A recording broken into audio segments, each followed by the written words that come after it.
नमस्कार व्यूअर्स, मैं हूं अमीश देवगन और आप देख रहे हैं देश की सबसे लोकप्रिय और नंबर 1 डिबेट आर पार। आज की सबसे बड़ी पॉलिटिकल स्टोरी यह थी कि कन्हैया कुमार, जो कि देशद्रोह के नारे लगा चुके हैं, यानी देश विरोधी नारे लगा चुके हैं, उसके आरोप झेल चुके हैं, वो कांग्रेस में शामिल हो रहे हैं। हम आज की बहस भी इसी मुद्दे पर करने वाले थे, लेकिन इससे पहले कि कन्हैया कुमार कांग्रेस में शामिल होते, नवजोत सिंह सिद्धू ने पार्टी पर एक बड़ा सियासी बम फोड़ दिया। कांग्रेस आलाकमान को जोर का झटका देते हुए सिद्धू ने पंजाब कांग्रेस अध्यक्ष पद से इस्तीफा यानी रेजिग्नेशन दे दिया। यानी जिस सिद्धू के लिए कांग्रेस ने अपने दिग्गज मुख्यमंत्री कैप्टन अमरिंदर सिंह को साइडलाइन नहीं किया, असम्मान भी दिया, जो उनका आरोप है, उसी सिद्धू ने कांग्रेस आला कमान की भारी और बड़ी फजीहत करा दी। कन्हैया के नाम पर जश्न से पहले कांग्रेस में सियासी मातम फैल गया। सोनिया गांधी को भेजे अपने इस्तीफे में सिद्धू ने लिखा, इंसान का पतन समझौते से होता है और मैं पंजाब के भविष्य से कभी समझौता नहीं कर सकता। सवाल है कि आखिर कांग्रेस पंजाब के भविष्य से कौन सा बड़ा समझौता कर रही है। लेकिन इसी बीच कैप्टन अमरिंदर सिंह ने भी ट्वीट किया और कहा कि मैंने तो पहले ही कह दिया था कि सिद्धू स्थिर आदमी नहीं है, यानी स्टेबल आदमी नहीं है, और ये बॉर्डर स्टेट पंजाब के लिए बिल्कुल फिट नहीं है। यानी कांग्रेस के लिए आज का दिन भारी फजीहत वाला साबित हुआ है। सवाल यह है कि आखिर कांग्रेस बार बार क्यों फंस जाती है? कंफ्यूजन का यह दौर है या कांग्रेस में एक्सपीरियंस की कमी हो गई है? आज इसी पर होगी देश की सबसे बड़ी बहस। गुरु के चक्कर में हिट विकेट हो गई कांग्रेस, या फिर कह सकते हैं कि गुरु ने लगभग कांग्रेस की फजीहत ही करा डाली।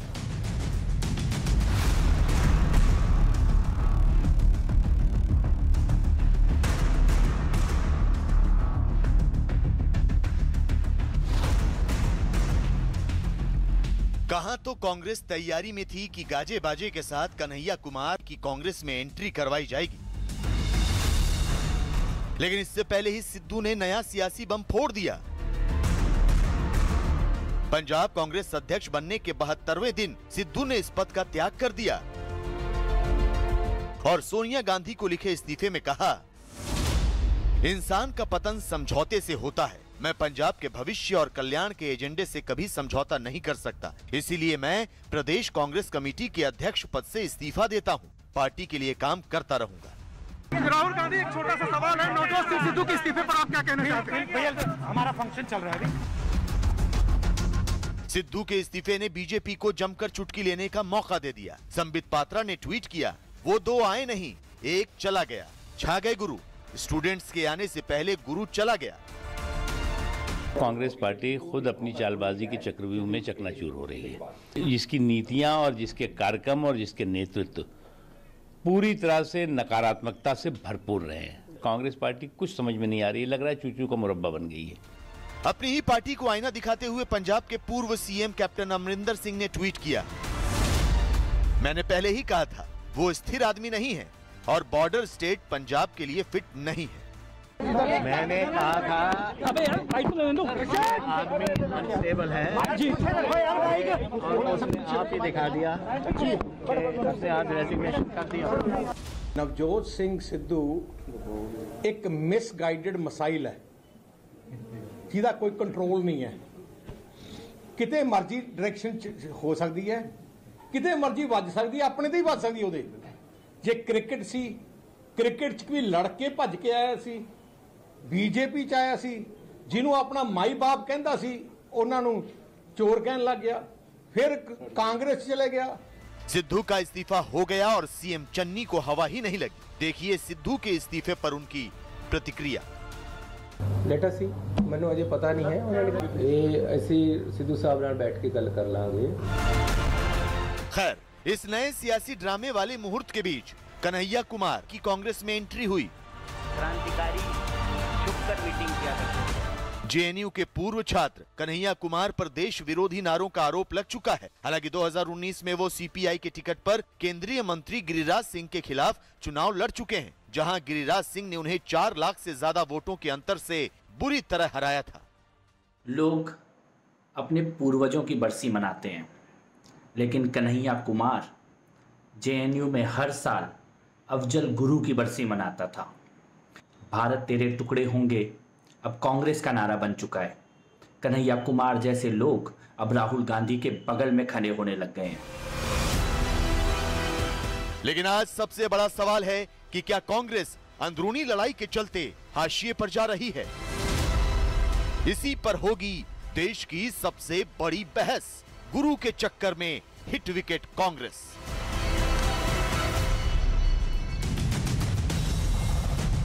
और आज अब वक्त है आर पार के सुप्रसिद्ध विश्लेषण का। मैं एक एक करके आपको सिलसिलेवार तरीके से बताऊंगा कि आखिरकार हिट विकेट हुई कांग्रेस का विश्लेषण क्या है। कांग्रेस की स्थिति माया मिली न राम वाली हो गई है। यानी एक तरफ कैप्टन को दरकिनार कर दिया गया, उनको बेइज्जत किया गया, दूसरी तरफ सिद्धू ने अपरिपक्वता दिखाई, जिसे इमेच्योरिटी कहते हैं, पॉलिटिकल इमेच्योरिटी की प्रकाशता दिखाई। अगर कुछ गलतफहमी थी तो उसको दूर किया जा सकता था, लेकिन इस्तीफा सार्वजनिक तौर पर ट्वीट करके आला कमान की यानी कांग्रेस लीडरशिप को कहीं का नहीं छोड़ा है। जिस पंजाब में कांग्रेस जीत सकती थी उस पंजाब में कांग्रेस स्ट्रगल करेगी, ऐसा पॉलिटिकल पंडित मान रहे हैं। सिद्धू की महत्वाकांक्षा भांपने में आला कमान नाकाम रहा है, यह सवाल बड़ा होगा क्योंकि यह सब कुछ सेंटर से हुआ था। कन्हैया का जश्न सिद्धू वाले सियासी मातम में बदल गया। जिस व्यक्ति ने देश के खिलाफ नारे लगाए उसको तो कांग्रेस पार्टी शामिल कर रही थी गाजे बाजे के साथ, लेकिन जश्न मना नहीं पाई और सिद्धू वाला सियासी मातम इतना हावी हो गया कि राहुल गांधी खुद बचबचा के घूम रहे थे। यानी वो जवाब नहीं दे पा रहे थे कि आखिरकार सिद्धू ने ऐसा बम क्यों फोड़ दिया है, पॉलिटिकल बम जिसे कहते हैं। क्या पंजाब में जो कुछ हुआ वो पार्टी नेतृत्व की नाकामी है? ये बड़ा सवाल खड़ा करता है। लेकिन आज विश्लेषण नंबर 2 भी होगा और विश्लेषण नंबर 2 होगा कमजोर होती कांग्रेस का विश्लेषण। अपने ही नेताओं का रुख भांपने में नाकाम रही है कांग्रेस पार्टी। नवजोत सिंह सिद्धू और कांग्रेस के बीच में यह साफ दिखाई देता है। ये स्टेट प्रेसिडेंट थे। नवजोत सिंह सिद्धू अपने फैसलों में अस्थिर साबित हुए हैं, यानी इतनी अस्थिरता कि इतनी जल्दी इस्तीफा कैप्टन को हटवाया और खुद भी नहीं रहे। यानी कुल मिलाकर कांग्रेस का नुकसान करा, पॉलिटिकल नुकसान करा। गांधी इसको पॉलिटिकल फेस सेविंग का मौका भी नहीं मिलेगा। इसके बाद कैप्टन अमरिंदर सिंह सिद्धू के लिए कैप्टन जैसे बड़े नेता की अनदेखी हुई। यह क्या पॉलिटिकल इमेच्योरिटी थी? कैप्टन के नेतृत्व में पंजाब में एक स्थिर कर सरकार चल रही थी जो कि 2017 में कैप्टन अमरिंदर सिंह जीत कर आए थे और बहुत अच्छी तरह से जीत कर आए थे। 2019 के लोकसभा चुनाव में भी जीत दिलवाई थी, लेकिन उन कैप्टन अमरिंदर सिंह की अनदेखी हुई और कन्हैया कुमार को पार्टी में लिया जा रहा है। सबसे पुरानी पार्टी, और अगला पॉइंट बहुत महत्वपूर्ण है, सबसे पुरानी पार्टी को कन्हैया की चेहरे की जरूरत पड़ गई। क्या कांग्रेस का वामपंथीकरण हो चुका है? यानी कांग्रेस अब एक लेफ्ट पार्टी की एक श्रृंखला बनने जा रही है। यह बड़ा पॉइंट है। कन्हैया कुमार का चेहरा चाहिए और आते ही कन्हैया कुमार ने क्या कहा कि कांग्रेस एक डूबता हुआ जहाज है। यानी जो जहाज गांधी के नेतृत्व में डूब रहा है और कन्हैया कुमार उस जहाज को संभालेंगे। जिस व्यक्ति पे देश विरोधी नारे लगाने का आरोप है, जो कहता है भारत तेरे टुकड़े होंगे इंशाअल्लाह इंशाअल्लाह, उसको कांग्रेस पार्टी जैसी विशाल पार्टी, इस देश की सबसे पुरानी पार्टी, अपना चेहरा बना देगी? क्या कन्हैया कुमार के नेतृत्व में 2024 का चुनाव कांग्रेस पार्टी लड़ने जा रही है? जिग्नेश मेवानी के नेतृत्व में लड़ने जा रही है? ये कुछ गंभीर सवाल है, ये देश की जनता जानना चाहती है। मेरे साथ बात करने के लिए आज की चर्चा में शुभराष्ट्र हैं। मेरे साथ आज की इस चर्चा में बीजेपी के मेंबर ऑफ पार्लियामेंट और बीजेपी के प्रवक्ता सुधांशु त्रिवेदी है। मेरे साथ आचार्य प्रमोद हैं जो कि कांग्रेस पार्टी के नेता हैं, प्रियंका गांधी के एडवाइजर भी हैं। मेरे साथ मुदित अग्रवाल है, ये भी कांग्रेस पार्टी के नेता है और उस आइडियोलॉजी को फॉलो करते हैं। आप तमाम लोगों का स्वागत है। बिना लाग लपेट के मैं आज आगे बढ़ता हूं। आचार्य जी, दिल की गहराइयों से आपसे मैं सवाल पूछता हूं, आज दिल आपका रो रहा है, दुखी है, या फिर आप कुछ नहीं कह सकते? 3 ऑप्शंस आपके सामने हैं।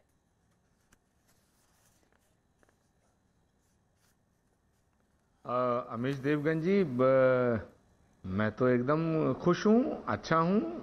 देश हमारा देश आगे बढ़ रहा है, कांग्रेस पार्टी आगे बढ़ रही है, कांग्रेस पार्टी के अंदर लोग आ रहे हैं, तो इसमें दुखी होने की कौन सी बात है? जहां तक सवाल है नेताओं का जाना, नेताओं का आना, तो एक बात जान लो, राजनीति में दाव लगाए जाते हैं, दाव। जब दाव लगता है तो कभी कभी दाव उल्टा पड़ जाता है, कभी कभी दाव सीधा पड़ जाता है। जब दाव उल्टा पड़ जाता है तो नुकसान होता है, जब दाव सीधा पड़ जाता है तो फायदा होता है।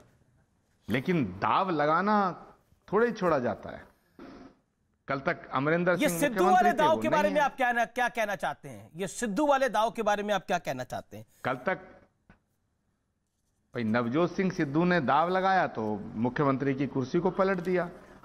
अब उनको पता नहीं क्या हुआ, ये तो वही बता सकते हैं कि वो कांग्रेस के प्रदेश अध्यक्ष के पद से इस्तीफा दे दिया। लेकिन अब तो कांग्रेस को ही पलट दिया ना। कल तक उन्होंने कैप्टन की कुर्सी को पलट दिया था, आज तो कांग्रेस को ही पलट दिया। आप भी मेरे कार्यक्रम में कह रहे थे, गांधी आपने ही मेरे कार्यक्रम में कहा था कि जिसको कांग्रेस पसंद नहीं है वो कांग्रेस छोड़ के चला जाए। लेकिन देखिए या तो सिद्धू ही छोड़ के जा रहे हैं।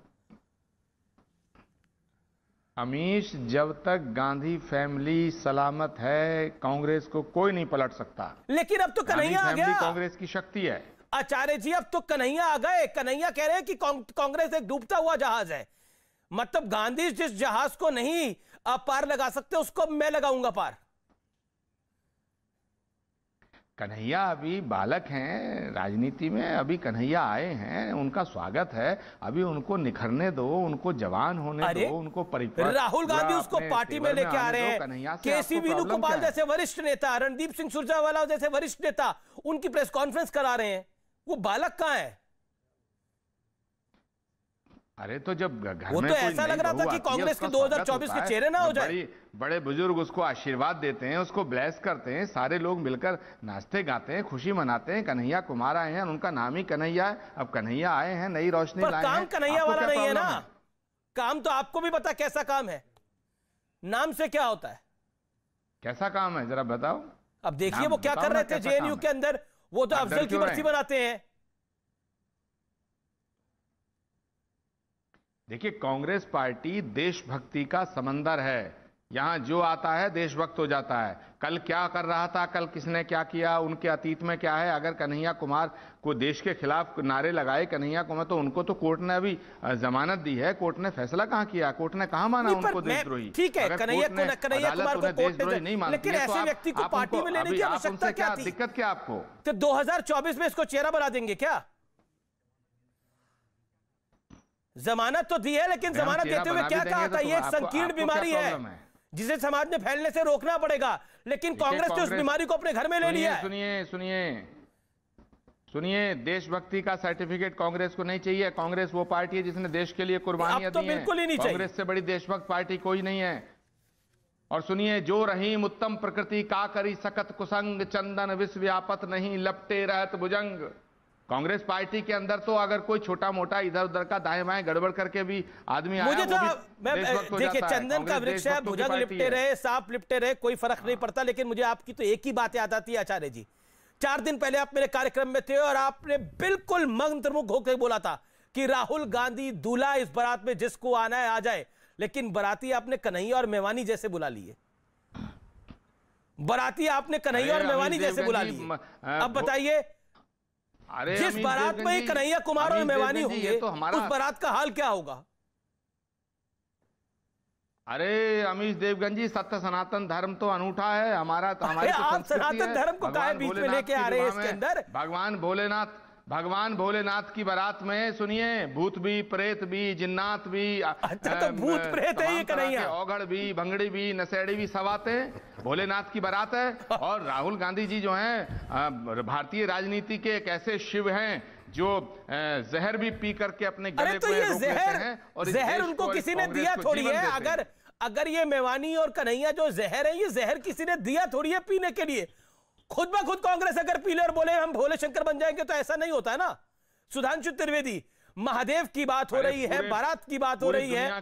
लेकिन मुझे तो ये ध्यान आ रहा है, ये पितृपक्ष का के दिन चल रहे हैं, यानी श्राद्ध जिन्हें बोला जाता है, श्राद्ध चले रहे हैं। ऐसा कहते हैं इसमें कोई नया काम करते नहीं है। कोई नया काम करते हैं तो वो उल्टा पड़ जाता है। मुझे लगता है कि शायद कहानी कुछ ऐसी तो नहीं है। लेकिन सुधांशु जी, जवाब। बड़ा मुस्कुरा रहे हैं आप भी। देखिए, पितृ पक्ष में पितृ विसर्जन भी किया जाता है, पूर्वजों को श्राद्ध दी जाती है। तो जितने भी कांग्रेस के बचे कुछ पुण्य कर्म थे उसका पूरा श्राद्ध और पिंडदान आज इन्होंने कर दिया। ये बात मैं राजनीतिक यथार्थ पे कह रहा हूं। इंदिरा जी के जमाने तक से लेकर नरसिम्हा राव तक कम्युनिस्टों का यूज किया कांग्रेस, और राहुल गांधी और प्रियंका सोनिया गांधी जी के जमाने तक आते आते यूज होने लगे। पहले खामखा में जेएनयू में जाके भारत तेरे टुकड़े होंगे के साथ खड़े हो गए। अब जब उन्होंने पूरा जोर लगा लिया, कन्हैया कुमार जी ने चुनाव लड़के हार के बराबर हो गए, तब उनको अपने यहां ले लिए। यानी वामपंथ यानी कम्युनिस्टों का जो जहाज जब डूब गया पूरा, यानी वो वेस्ट बंगाल में जहां पर खाता नहीं खुल पाया, जहां कभी इनका जलवायु जलाल था 10 साल पहले, जब डूब गया वो जहाज, तब दूसरे डूबते हुए जहाज पे आके सवार हो गए। तो ऐसा काम जो इन्होंने किया है, ये दर्शा रहा है कि अपने पूर्वजों के सब किए धरे पर पानी फेर दिया। हाँ, एक बात के लिए मैं आचार्य जी को साधुवाद दूंगा कि कहीं ना कहीं चूंकि उनके नाम में आचार्य लगा है, तो कोई ना कोई विवेक तो उनके अंदर उसका अंश होगा। तो उन्होंने कहा कि जे रहीम उत्तम प्रकृति का कर सकत कुसंग, चंदन विष व्यापत नहीं लपटे रहत भुजंग। तो इन लोगों को भुजंग यानी भुजंग का अर्थ होता है सांप।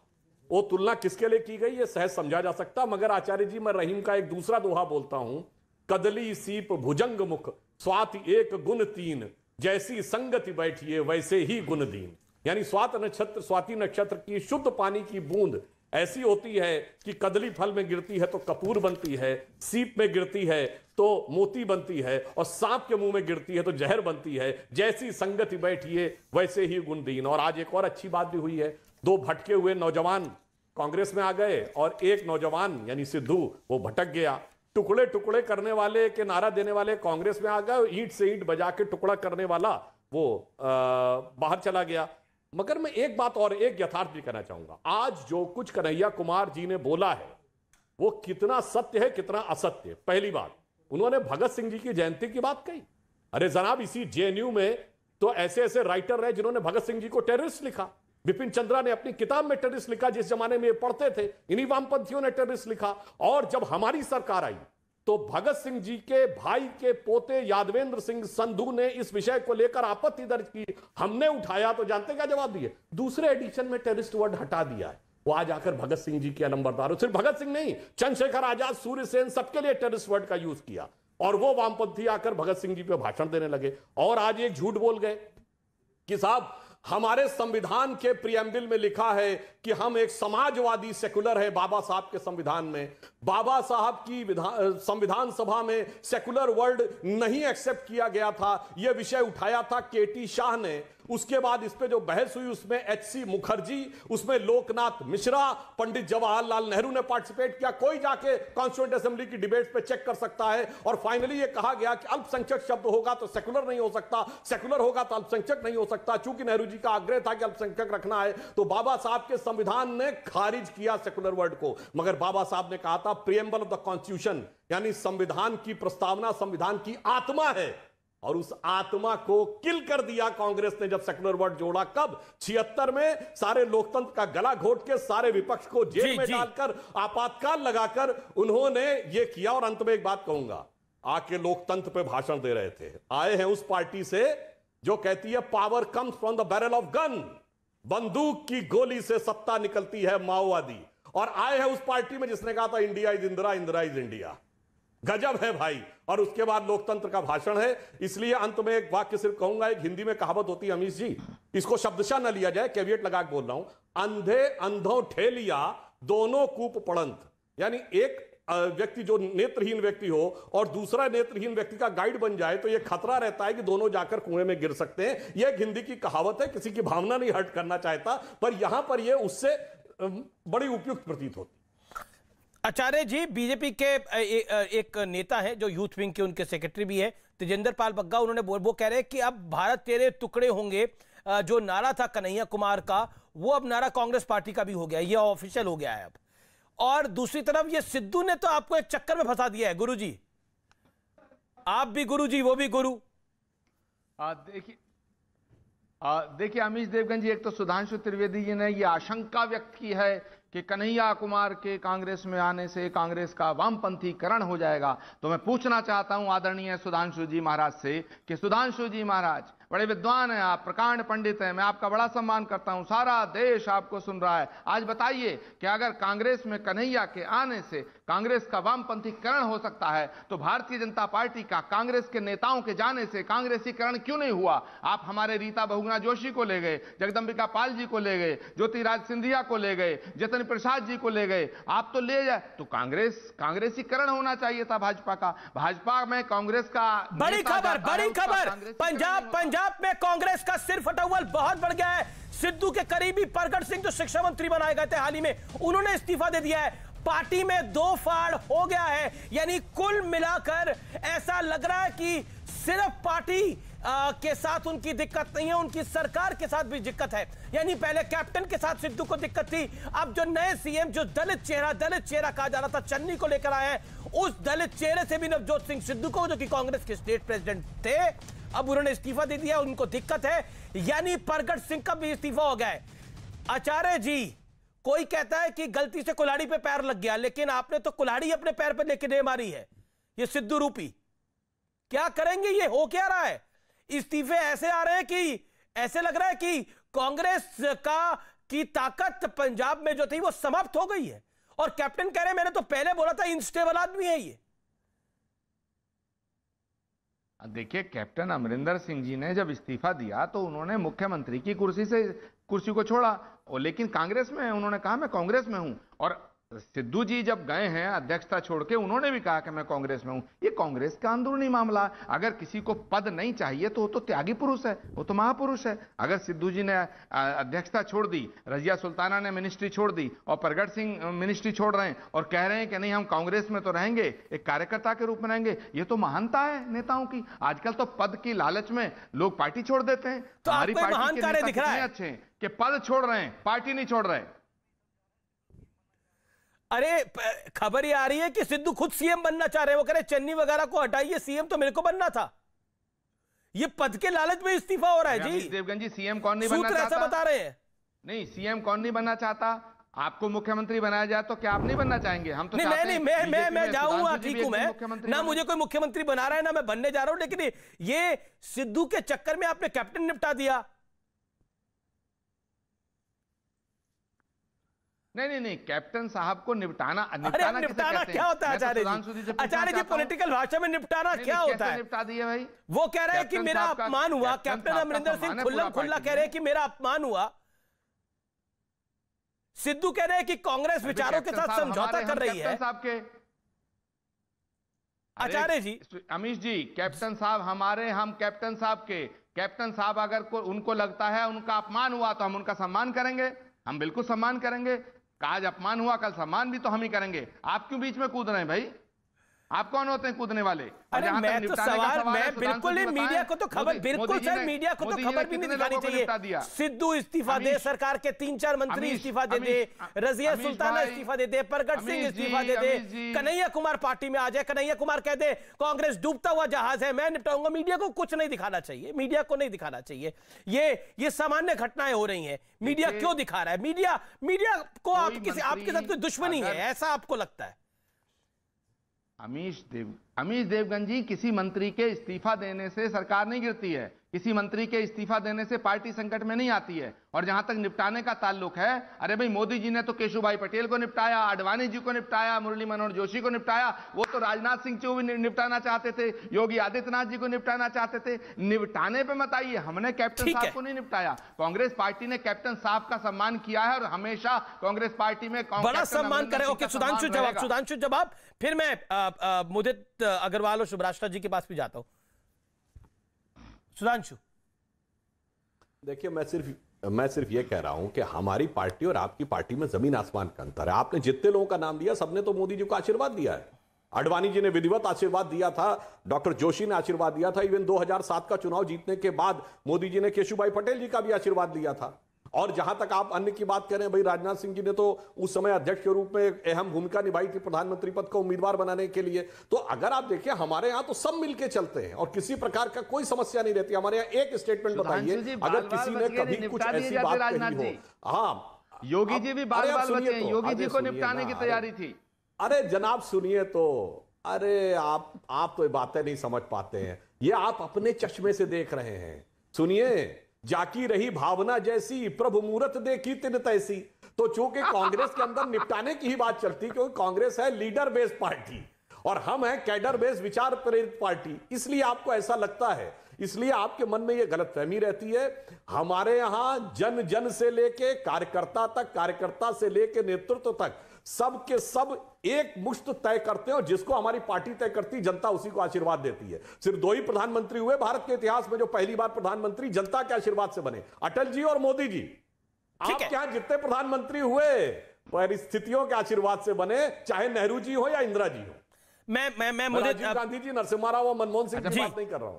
मुदित अग्रवाल का मैं रुक करता हूं, काफी देर से इंतजार करें। मुदित जी, मैं आचार्य जी आपको मौका दूंगा, सुब्राष्ट्र जी भी इंतजार करिए। मुदित जी, एक बिहार में एक शब्द प्रचलित है, वो है थेथरई। ये जो कांग्रेस की पंजाब में भी थेथरई हो रही है, दिल्ली में भी थेथरई हो रही है, इसके ऊपर आप क्या कहना चाहते हैं? देखिए, इसमें मैं 2-3 चीजें कहना चाहता हूं। मैंने अमित जी आपकी बात भी बड़ी ध्यान से सुनी और बीजेपी के प्रवक्ता की भी सुनी। जब आप कहते हैं अमरिंदर सिंह जी को कांग्रेस ने चेंज किया और दूसरा चीफ मिनिस्टर लाए, तो वहां तो अमरिंदर सिंह की हमने फजीहत की। रूपानी जी का क्या किया बीजेपी ने, इसका भी जवाब दे दीजिए। तीरथ सिंह रावत जी का क्या किया बीजेपी ने, इसका भी जवाब दे दीजिए, जिनको उत्तराखंड के चीफ मिनिस्टरशिप से हटाया था।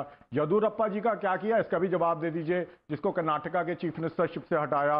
और तीरथ सिंह रावत, त्रिवेंद्र सिंह रावत, इन सबका बीजेपी ने क्या किया? उनकी फजीहत, उनकी बेइज्जती बताइए, कोई स्टेटमेंट इनकी बताइए। इन्होंने आला कमान को बोला हो कि इन्होंने मेरी बेइज्जती करी है, आला कमान पर उन्होंने बोला हो कि ये इनएक्सपीरियंस आला कमान है जिन्होंने हमें हटाया है, ऐसा कोई स्टेटमेंट किसी नेता ने दिया हो तो बताइए। अभी सुधांशु त्रिवेदी को पकड़ते हैं। थोड़ी क्षमता रखिए सुनने की। बिल्कुल क्षमता ही रखा हुआ है। मैं, आप बताइए ना, बयान बताइए। बदले तो बहुत से गए। मैं आपसे सवाल ये पूछ रहा हूं कि इतनी थेथरई किसी के यहां हुई हो तो बता दीजिए। थेथरई का मतलब जानते हैं ना? बिल्कुल, अब सुनिए ध्यान से जी, कि मैं सब जानता हूं। थोड़ा मिनट आप कम बोलिए, मुझे बोलने दीजिए तो अच्छा रहेगा। देखिए, सुधांशु त्रिवेदी अभी इतना बता रहे थे कि बीजेपी में सबकी समान होता है, कोई लड़ाई झगड़ा नहीं होता। वो ये भूल गया, कीर्ति आजाद को पार्टी से धक्के में के बाहर निकाल दिया, शत्रुघ्न सिन्हा जी को पार्टी से धक्के ने के बाहर निकाल दिया, अडवाणी जी, मुरली मनोहर जी की इतनी बेइज्जती की कि वो अपना बेचारे चुप होकर बैठ गए। जहां ऐसा हालात होते हैं पार्टी में, राजनाथ सिंह जी को किनारे कर दिया, नितिन गडकरी जी बेचारे कभी कभी बोलते हैं, उनको अपनी जगह दिखाई दे दी जाती है। तो भैया, ये जो एमएलएज हैं, रूपानी जी हैं, इनकी हिम्मत है मोदी जी और अमित शाह जी के सामने बोले। अमित शाह जी तड़ीपार थे, तो वो तो वैसे डरते हैं। बीजेपी में आजकल डर का माहौल है। तो आप इन सब नेताओं से प्राइवेट में बात कीजिए ना, सुधांशु जी से भी पूछ लीजिए प्राइवेट में क्या बोलेंगे मोदी जी और अमित शाह जी के बारे में, ये भी सोचने की जरूरत है। तो देखिए, बीजेपी में अगर चुप्पी है वो तो डर की वजह से है। कांग्रेस में लोकतंत्र है, इंटरनल लोकतंत्र है। ये इंटरनल लोकतंत्र इतना जबरदस्त फैला हुआ है कि कुछ कहने की बात नहीं। सुधांशु जवाब दे रहे हैं। सुधांशु 20 सेकंड में जवाब, देन सुब्राष्ट्र जी। सुधांशु 20 सेकंड में जवाब। देखिए, हमारे और इनके में बेसिक अंतर जानते क्या है? इनके यहां नारा लगता है फला नेता का जिंदाबाद। हमारे यहां कार्यकर्ता से लेके प्रधानमंत्री नरेंद्र मोदी जी तक एक ही नारा लगाते हैं, भारत माता की जय।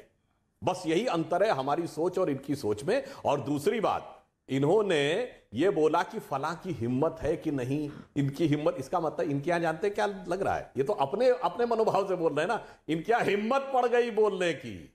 हमारे यहां हिम्मत का विषय नहीं रहता। हमारे यहां सब लोग जनता के द्वारा विचार से प्रेरित और हमारे कैडर आधारित पार्टी के आधार पर। इसीलिए मैं अपना वाक्य पूरा कर दूं, भारत के इतिहास में जितने प्रधानमंत्री हुए, नेहरू जी, पूरी कांग्रेस उनके खिलाफ थी, सरदार पटेल के पक्ष में थी, गांधी जी की कृपा से बने।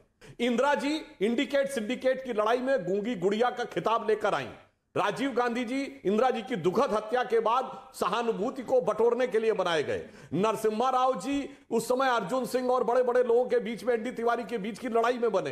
मनमोहन सिंह जी कैसे बने? अरे अपने मुंह से उन्होंने प्रणब मुखर्जी जी की पुस्तक के सर विमोचन में बोला कि जब मुझे कहा गया तो मैं प्रणब दा के पास गया, मैंने कहा मुझसे ज्यादा योग्य हैं, आप सबसे योग्य हैं, मगर मैडम ने मुझसे कहा है। और भारत के इतिहास में 2 ही प्रधानमंत्री हुए जिनके प्रधानमंत्री बनने से बरसों पहले जनता ने कहा यह प्रधानमंत्री होना चाहिए, एक स्वर्गीय अटल बिहारी वाजपेयी और एक हमारे वर्तमान प्रधानमंत्री नरेंद्र मोदी जी। बस यही अंतर है कि कौन सी पार्टी जनता के मनोभाव को समझ पाती है और कौन सी पार्टी थेथरोलॉजी करके अपने यथार्थ को भी देख कर भी अनदेखा करने का प्रयास कर। सुब्राष्ट्र, ये पार्टी का इंटरनल लोकतंत्र है जो सिद्धू जो सिद्धू कर रहे हैं। और ये पार्टी में, कांग्रेस पार्टी के अंदर अगर कन्हैया आते हैं, जिग्नेश मेवानी आ रहे हैं, तो युवाओं का रिप्रेजेंटेशन हो रहा है। यानी पार्टी से जितिन प्रसाद जा रहे हैं, कन्हैया कुमार आ रहे हैं। जी, देखिए दो अलग अलग चीजें हैं इसके अंदर। और जब पार्टी से ज्योतिरादित्य सिंधिया, अगर आप पंजाब मुदित अग्रवाल जी, मैं आपको मौका दूंगा आगे। अगर इनका नाम शुभ्रास्ता है तो इनको बोलने दीजिए। शुभ्रास्ता बोलिए। जब ज्योतिरादित्य सिंधिया जी आप तो वैसे भी फेमस हैं, आप बदतमीजी ज्यादा करती हैं। पार्टी में देखिए वो अपनी बात को रख रही हैं, उन्होंने तो आमिर जी इनको कहिए कि ये डिबेट कर लें। इनको कहिए ये डिबेट कर लें। इनका एक्चुअली ये समझ नहीं पाते कि टीवी पैनल डिस्कशन में रैली की तरह भाषण नहीं दे सकते। भाई साहब एक एंकर होता है, उसकी मर्यादा होती है। आपको नहीं पता होगा, मैं बता रही हूँ आपको। और इस पूरे पैनल में मैं भी विक्टिम कार्ड खेल सकती हूँ। 3 पुरुष 4 पुरुष हैं, अकेली मैं हूँ। कम से कम इसी का सम्मान कर लीजिए, सुन तो लीजिए। आप पर कोई अटैक नहीं कर रही हूं मैं। अमित जी 2-3 चीजें हैं। जब ज्योतिरादित्य सिंधिया जी पार्टी छोड़कर भारतीय जनता पार्टी में आए तो इसको युवा रिप्रेजेंटेशन का कौन सा चेहरा कहा जाएगा? देखिए जिस झगड़े की बात कर रहे थे सुधांशु जी, अभी इंदिरा और सिंडिकेट के झगड़े की बात कर रहे थे, उसके बाद से ही कांग्रेस और कम्युनिस्ट का जो साठगांठ रही, एक निफेरियस नेक्सस जिसको अंग्रेजी में कह सकते रहा, वो सर्वविदित है। सैयद नूरुल हसन को जब एजुकेशन मिनिस्टर बनाया गया, उसके बाद किस तरीके से एकेडेमिया कैप्चर किया गया धीरे धीरे लेफ्ट के द्वारा, ये आज बहुत खुले स्वरूप में हमारे सामने आ रहा है। मुझे नहीं लगता इस घटना को बहुत अधिक तूल देने की जरूरत है। लेकिन 2-3 इश्यूज हैं आमिर जी जिस पे मुझे कुछ कहना है। अभी आचार्य जी ने भुजंग की बात की। अब ये पता नहीं भुजंग कौन है और चंदन कौन है, और अगर भुजंग हैं तो भुजंग को लेकर के भी बहुत कुछ कहा जा सकता है। उसी जिनको भुजंग कहा उनके लिए मैं 4 पंक्तियां पढ़ देती हूं। अत्याचार सहन करने का कुफल यही होता है, पौरुष का आतंक मनुज कोमल होकर खोता है। क्षमा शोभती उस भुजंग को जिसके पास गरल हो, उसको क्या जो दंतहीन विषरहित विनीत सरल हो। अब जो भुजंग आए हैं उनके पास कितनी दंत पंक्तियां रहती हैं, ये भी हम आगे चल करके देखते हैं। एक बड़ी इंटरेस्टिंग बात कह दी आचार्य प्रमोद ने कि सीएम के पद का दावेदार तो कोई भी हो सकता है, क्यों नहीं होना चाहिए। सीएम पद तो बहुत दूर की बात है। मैं सिंपल सा सवाल पूछ रही हूं, इतना ही ज्यादा युवा नेतृत्व पर भरोसा है तो कन्हैया कुमार को बना दें, नेशनल प्रेसिडेंट बना दें कांग्रेस पार्टी का। इतना ही ज्यादा अगर महत्वाकांक्षा का सम्मान करने वाली पार्टी है तो बना दें, कोई दिक्कत नहीं होनी चाहिए। इनफैक्ट कन्हैया बेगूसराय से आते हैं, मेरे साथ उनकी जबरदस्त बहस हमेशा वैचारिक मुद्दों पर होती रही है। लेकिन मैं कह रही हूं कांग्रेस पार्टी का सानी मैं तब मानूं जब नेशनल प्रेसिडेंट कन्हैया कुमार को बनाएं, जिग्नेश मेवानी को वाइस प्रेसिडेंट रहने दें। बाकी विचारधारा की लड़ाई है वो चलती रहेगी। अंत में मैं एक बात और कहना चाहती हूँ। बड़ी खबर आ रही है, बड़ी खबर आ रही है, मुझे रोकना पड़ेगा। कैप्टन अमरिंदर सिंह ने बोला है कि सिद्धू पार्टी छोड़ने वाले सिर्फ माहौल तैयार कर रहे हैं, चुनाव से पहले पार्टी ये बदल लेंगे। ये इस्तीफे का ड्रामा है। अगर आलाकमान कांग्रेस को बचाना चाहता है तो इस्तीफे को मंजूर कर दे, नहीं तो कहानी समाप्त हो रही है कांग्रेस पार्टी की पंजाब के अंदर। यानी कैप्टन का आरोप है कि सिद्धू माहौल बना रहे हैं पार्टी को छोड़ने का। मुदित अग्रवाल, इस पर आपका मैं रिएक्शन लेना चाहूंगा। माहौल बना रहे हैं नवजोत सिंह सिद्धू। ये नवजोत सिंह सिद्धू लोकतंत्र, कांग्रेस के इंटरनल लोकतंत्र का इतना बड़ा हिस्सा है कि वो कैप्टन को तो दरकिनार करवा दिया उन्होंने, लेकिन अब वो पार्टी को भी दरकिनार कर रहे हैं। ये लोकतंत्र का हिस्सा है पार्टी, कांग्रेस पार्टी के। कांग्रेस की वजह तो देखिए 2-3, देखिए मुझे लगता है आप बात ट्विस्ट करने में माहिर है अमीश जी, तो जरा ध्यान से बात सुनना मेरी। अच्छा, क्या कांग्रेस हाईकमान की फजीयत नहीं हुई तो सिद्धू ने करा? अरे सुन लीजिए ना, मैं तो सुन ही रहा हूं। आपने बोला आप ट्विस्ट कर रहे हो बात। क्या फजीयत नहीं हुई कांग्रेस हाईकमान की? तो अब आप मुझे बताइए, आप मुस्कुरा आप भी रहे, समझते आप भी हैं मुझे जी सब कुछ। सत्य तो सबको पता होता है ना अंदर से। थोड़ी सी सुनने की आप तो। अरे मैं तो बिल्कुल सुन रहा हूं आपको सर। आपने बोला बात को ट्विस्ट करते थे। बोलिए 30 सेकंड बोलिए। कांग्रेस हाईकमान और कांग्रेस के एमएलए ने एक स्ट्रैटेजी के तहत ये डिसाइड किया कि हमें पंजाब में एक नया चेहरा चाहिए। वो नया चेहरा अमरिंदर जी के बाद कौन था? वो चन्नी साहब थे जी। चन्नी साहब थे जो एक सिख थे और दलित थे। कांग्रेस ने उनको चेहरा बनाया और चीफ मिनिस्टर बनाया। देखिए सिद्धू जी का काम पार्टी को चलाना था और चन्नी जी का काम है सरकार को चलाना। दोनों के रोल बिल्कुल फर्क है। अगर सिद्धू जी को कोई दिक्कत है वो सिद्धू जी जाने, देखिए वो एक अलग चीज है। लेकिन जो चेहरा अभी है कांग्रेस का और जो सरकार का चेहरा है वो चन्नी जी हैं। तो ये हमें बात समझनी पड़ेगी। अमरिंदर जी ने जो 4.5 साल बड़ा अच्छा काम किया उसको चन्नी जी आगे ले जाएंगे और उससे मुझे पूरा भरोसा है जो पंजाब की जनता है वो ये तो रटा रटाया भाषण हो गया। अब आप मुझे बताइए ये कौन सी स्ट्रैटेजी का हिस्सा है कि देना। देखिए ये सच्चाई है, आपको नहीं सच्चाई तो ये है कि सिद्धू ने इस्तीफा दे दिया है। सच्चाई तो ये है 3 मंत्रियों ने इस्तीफा दे दिया है। सच्चाई तो ये है नवजोत सिंह सिद्धू के लिए कांग्रेस मुझसे कुछ ऐसा काम कराना चाह रही है जो मैं करना नहीं चाहता। सच्चाई तो ये है कैप्टन अमरिंदर सिंह कह रहे हैं कि नवजोत सिंह सिद्धू देश के लिए खतरा है। वो आप सिद्धू जी से पूछिए ना, मैं सिद्धू से पूछूं, मैं कैप्टन अमरिंदर सिंह से पूछूं, कांग्रेस से कुछ ना पूछूं। पूछिए सिद्धू किसके है कांग्रेस के बारे में, कैप्टन किसके है कांग्रेस के, से पूछिए। कांग्रेस ने चन्नी साहब को वहां का चीफ मिनिस्टर बनाया है। अरे चन्नी साहब तो मुखौटा है, ये बात समझनी चाहिए। वो हरीश रावत ने उसी दिन बोल दिया था कि चन्नी साहब अगला चुनाव सिद्धू के नेतृत्व में लड़ेंगे। सिद्धू आपका जहाज छोड़ के चल दिए, सिद्धू ने आपके जहाज को मझधार में छोड़ दिया है। आप कह रहे कांग्रेस से कुछ ना पूछो बस। कौन है वहां? चन्नी जी चीफ मिनिस्टर हैं। अरे आप भी आप वो अच्छा, सिद्धू कुछ नहीं थे कांग्रेस पार्टी के उधर, चीफ मिनिस्टर हैं तो सिद्धू कुछ नहीं थे उधर। अरे आप, मैं जानना चाह रहा हूं सिद्धू कुछ नहीं है वहां पर। वो पीसीसी प्रेसिडेंट थे। हाँ तो पीसीसी प्रेसिडेंट थे, बोला वो तो पीसीसी प्रेसिडेंट की कोई हैसियत नहीं है। पीसीसी प्रेसिडेंट का अलग रोल होता है। परसों तक तो आपके प्रवक्ता ये बोलते थे कि पीसीसी प्रेसिडेंट के नेतृत्व में चुनाव लड़ा जाता है, इसमें हैरानी क्यों हो रही है? होता है चीफ मिनिस्टर का काम अलग होता है, दोनों के रोल बिल्कुल अलग होते हैं। ओके, शुभराष्ट्र कुछ कहना चाह रही है। शुभराष्ट्र जी, पीसीसी ये रोल अलग अलग है, ये जो फिल्मी, ये जो एक पॉलिटिकल ड्रामा चल रहा है, इसमें रोल अलग अलग है। देश को पता नहीं है ना ये बात, ये नई बात बता रहे हैं जी। बट ये क्या रोल है? नहीं जी, ये बिल्कुल ये रोल इतना अलग अलग है आमिश जी कि जब भारत में अलग अलग देशों से रिप्रेजेंटेटिव्स आते थे मिलने के लिए, तो प्राइम मिनिस्टर के रहते हुए सोनिया गांधी जी बैठ करके डायरेक्ट वार्तालाप करती थी। आप पोजीशनिंग देखिए, उस समय के पिक्चर्स निकाल के देख लीजिए। तो ये जो कंफ्यूजन है कांग्रेस पार्टी में कि कॉन्स्टिट्यूशनली सरकार को कैसे चलाया जाए और देश की जनता को कैसे समझाया जाए, ये कंफ्यूजन हमेशा से क्रिएट करके इन लोगों ने रखा है। आज ये कह रहे हैं कि सिद्धू जी, तो अब तो सिद्धू जी से बात कर लीजिए डायरेक्टली। भाई सिद्धू जी से हम बात क्यों करें? आप जब प्रवक्ता हैं कांग्रेस के, आप आए हैं, आपसे डायरेक्ट सवाल पूछा जा रहा है। आप ये नहीं कह सकते कि उनका रोल कुछ और था। वो रोल कुछ और था तो जो कैप्टन साहब ने कहा कि वो रोल उनका पाकिस्तान से जुड़ता था, क्या वो रोल था? चन्नी जी कह रहे हैं कि मुझे जानकारी नहीं है कि कांग्रेस जो हमारे पीसीसी के प्रेसिडेंट है वो पार्टी छोड़कर जा रहे हैं। प्रवक्ता कह रहे हैं वो अलग मामला है। कंफ्यूजन क्यों है भाई? क्या आप लोग अपने घर को एक ऑर्डर, आज तो बड़ा लंबा भाषण दिया गया, परिवार पर भाषण दिया गया। नहीं मुदित जी, मैंने बात खत्म नहीं की है, बदतमीजी मत कीजिए। मैंने बात अभी खत्म नहीं की है अपनी। आज जो दो नेता आए पार्टी में ज्वाइन किया, उन्होंने बड़ा लंबा भाषण दिया, परिवार को लेकर भाषण दिया, परिवार पर भाषण दिया कि परिवार को साथ लेकर चलना चाहिए। लगता है आरएसएस की पूरी सिखाई आपको मिली भी है बदतमीजी करने की। कांग्रेस पार्टी तो बहुत बड़ी परिवार है ना। आपके परिवार में भाई भतीजे का क्या रोल है, माँ बेटे का क्या रोल है, क्लियर कर दीजिए ना। मुदित जी, मैं आपसे तमीज का सर्टिफिकेट नहीं लूंगी भाई साहब।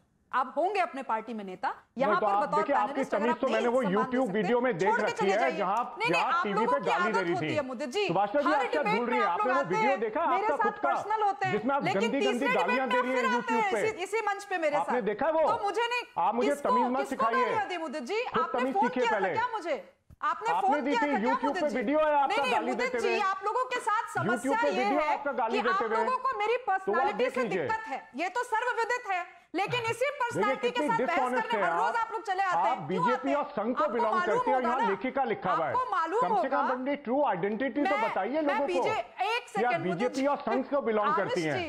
आपने ये क्यों नहीं लिखा नीचे? आप लेखिका क्यों लिख रहे हैं नीचे? अनपढ़ प्रवक्ताओं को बुलाने के पहले आप लेखिका क्यों लिख रहे हैं नीचे? अच्छा, मुदित अग्रवाल, आपने मुझसे सवाल पूछा, मेरी जानकारी में नहीं है ये किसी पद पर है बीजेपी और आरएसएस की। अभी भी तो ये जानी मानी लेखिका है, she is a writer, columnist. मुझे नहीं पता, अगर जिस दिन इनका पद आ जाएगा मैं पद लिख दूंगा। पढ़ाई जा रही है आमिश जी, आपको नहीं पता है बीजेपी और संघ की है? एक किताब लिखी है the last battle of Saraighat. अरे सुनिए मुदित जी, तो बताइए, कोलंबिया यूनिवर्सिटी बीजेपी और संघ को बिलोंग करते हैं। यूनिवर्सिटी में देखिए आपने मेरे अंदर लिखा कांग्रेस नेता, आचार्य साहब कांग्रेस नेता है, इनकी भी तो सच्चाई बताइए लोगों को। तमीज का भाषण दे रहे हैं सबको, खुद तमीज। अच्छा एक बात बताइए मुदित जी, सच्चाई बिल्कुल सच्चाई बतानी चाहिए। एक सेकंड शुभराष्ट्र, रुक जाइए शुभराष्ट्र। मुदित जी सही आपने बोला, सच्चाई बतानी चाहिए। एक सेकंड, मैं आपको शुभराष्ट्र मौका दे रहा हूं, मैं शुभराष्ट्र आपको आगे मौका दूंगा। एक सेकंड, मैं सार्वजनिक रूप, एक सेकंड शुभराष्ट्र, मैं आपको आगे मौका दूंगा। मुदित जी आपने सही बोला, सच्चाई बतानी चाहिए। कांग्रेस को भी सच्चाई बतानी चाहिए सिद्धू के बारे में। कांग्रेस को भी सच्चाई बतानी चाहिए कि एक चुनी हुई सरकार का जो हश्र हो रहा है पंजाब के अंदर, वो पंजाब की जनता क्यों भुगते। वो किसी भी प्रदेश की जनता क्यों भुगते, वो सच्चाई बतानी चाहिए। सच्चाई बतानी चाहिए कि कन्हैया कुमार जैसे व्यक्ति को पार्टी में लेकर कांग्रेस पार्टी क्या साबित कर रही है। सच्चाई बतानी चाहिए कांग्रेस पार्टी को। मोदित अग्रवाल जी जरूर बतानी चाहिए। ये देश की जनता जानना चाहती है। कांग्रेस पार्टी को साल दर साल दशकों तक इस देश ने पलक पावड़े में बिठा के रखा है। चुनाव में हार जीत होती है, लेकिन कन्हैया कुमार को पार्टी में लेके क्या साबित करना चाहती है कांग्रेस पार्टी? वो कन्हैया कुमार आज कांग्रेस पार्टी के दफ्तर में बैठ के कांग्रेस की जबरदस्त वजीयत करता है और कोई नेता कुछ बोल नहीं पाता। इस देश की सबसे पुरानी पार्टी को दिमक लग गई है क्या? वो कहता है कांग्रेस डूबता हुआ जहाज है। गांधी परिवार कांग्रेस को डूबने से नहीं बचा सकता, कन्हैया कुमार बचाएगा जो अपनी सीट नहीं बचा पाया। कितने वोटों से वो व्यक्ति हार गया अपनी सीट पर। कन्हैया कुमार बचाएगा कांग्रेस पार्टी को। कांग्रेस के इतने वर्कर नहीं कांग्रेस पार्टी को बचा सकते। इतने वरिष्ठ नेता, इतने बड़े नेता, इतने स्टूडेंट विंग के नेता कांग्रेस को नहीं बचा सकते। कन्हैया कुमार बचाएगा। एक एक कार्यकर्ता के दिल में घुस के पूछिए, मोदित अग्रवाल अपने दिल में भी घुस के पूछिए, क्या कांग्रेस पार्टी को कन्हैया कुमार की आवश्यकता है?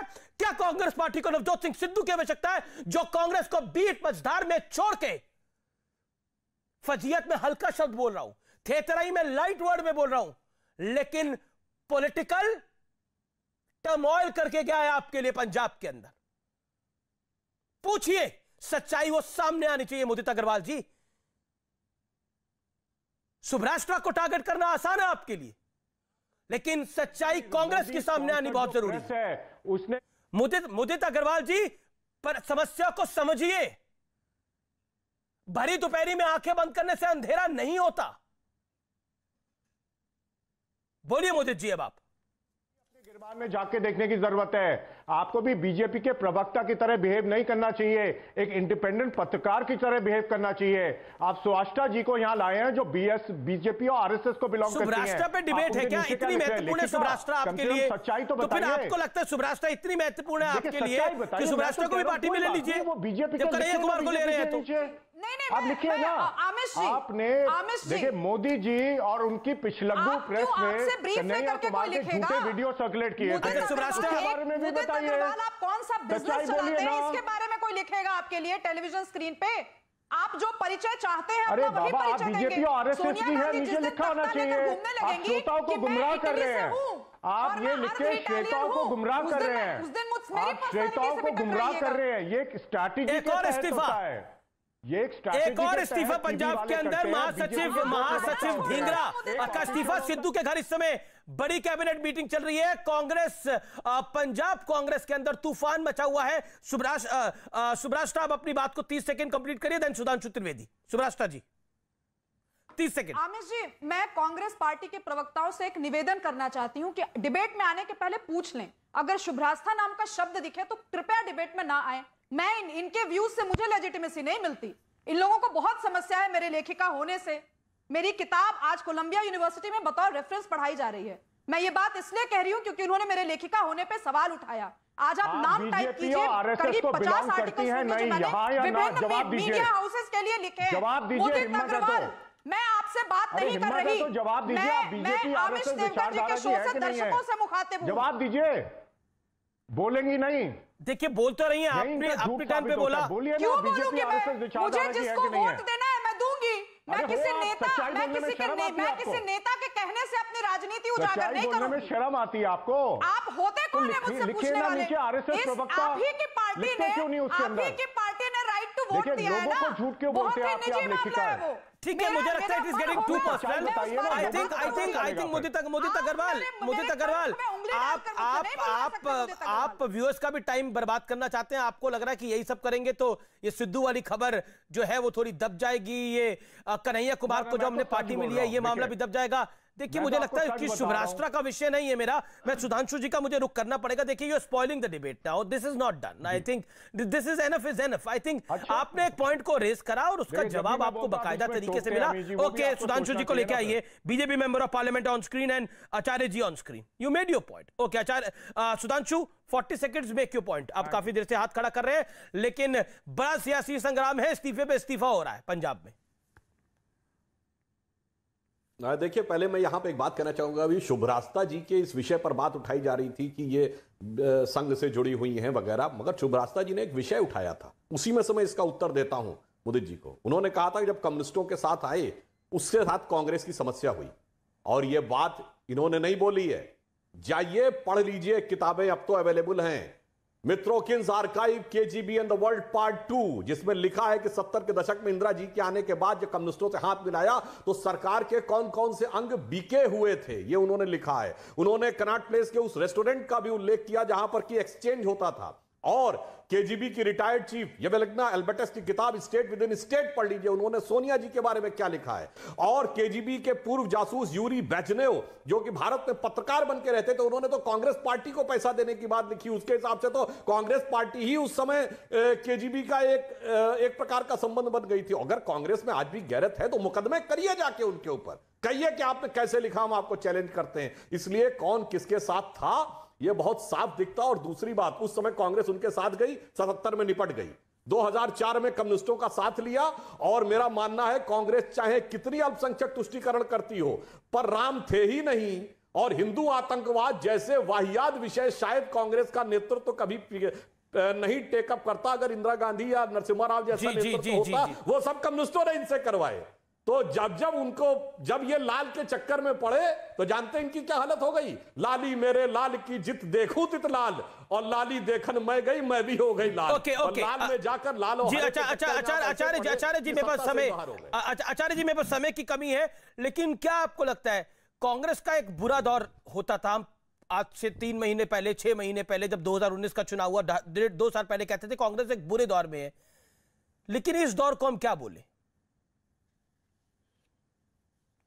जहां पर कांग्रेस को कांग्रेस से ही खतरा हो गया? बुरा दौर है तो ये, अरे भाई, अगर कांग्रेस का बुरा दौर भी मानते हो तो पार्टी में तो हमारे लोग चले आ रहे हैं, भागे चले आ रहे हैं, हम लोग ज्वाइन करा रहे हैं। मैं सुधांशु जी से पूछना चाहता हूं, ये नवजोत सिंह सिद्धू देशद्रोही कब से हो गए? और अगर ये देशद्रोही थे तो इनका पालन पोषण तो आप ही की पार्टी में हुआ।